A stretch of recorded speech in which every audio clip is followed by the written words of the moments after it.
Ishi dhaggeeffattoota keenya amma kan nuyi isiniif qopheessine piraankiidha. Piraankiin kunis hiriyoottan koo jiru tokko hinataa tokko immoo hinatama namni bakkeedha argu maal akka inni jedhu waliin ilaalla. Inni atamu kunoo baadiyyaa koo dagoodha. Kan attu immoo kunoo jirti. Maaloo maqaan kee? Sintaayyoo jedhamti. Attu wayii moo bakka?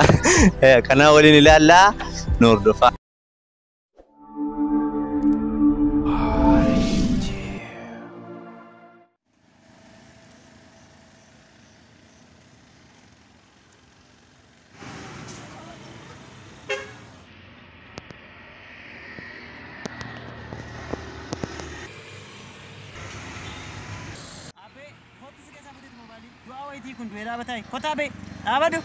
Abadu sidan jala biti kotu maal kun kotu kotu mobile firi mobile ma futu mobile maalin baasi silalan ture mobile maalin fure baasi so keessa futete mobile rabba mobile fure ngabu ara fidi ala maslalan ture mobile kan kobru wan bosatte baadera kotu kotu chidemna baasi kotu kan demna mobile kan kobru kotu demna ayne indemna ka ara guyana futat ara mobile fure ngabu naguma barbadani abe mobile si keessa fude amma tulal mobile fure ngabu fude si keessa argan ture mitene mobile fude manamba mobile fure ngabu gono fude bane argan bane charger am fude manamba argan ture tuni fudu fude bane je charger mal be nagadisi manamba ne jalkamu bas mobile nagadisi shama marma nambasa mobile chol bas ilala nambasa kan kobbor sajira ni murma kan nagadisat eshi bas ilala inni fude bane charam timat sigashizi bas ilala gono kan kodu wabbo ilalunni asa manna ilalu rakoma bas ilalu kuno la kan kebiti mobile makanan kab kan kebiti kun bakka en qabode mite nagadisat amma mal taate namicho bakka shlifa masasi keessa fudu gatin argefani bakka shlifa